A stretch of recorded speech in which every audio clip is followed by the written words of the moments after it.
ngayon, susunduin kami ng kaibigan namin Japanese kasi may ate namin kaming birthday party. Ang pupunta namin lugar is parang karaoke hub sa Nishingo. May ari nun is Filipina. Actually, yung kaibigan namin Japanese dito is marami siyang Filipina friend. Tapos yung mag-celebrate ng birthday is Filipina rin.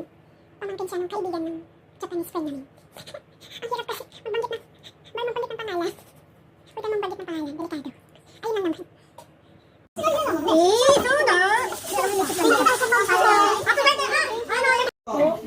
Yan ko na sa isip ko. Philippine Hotel Laguna, Laguna. Maalis sa ego. Kasi gumagawa na kami yan. Kasi gusto sabi eh, napasko okay ba? Kasi muli ano,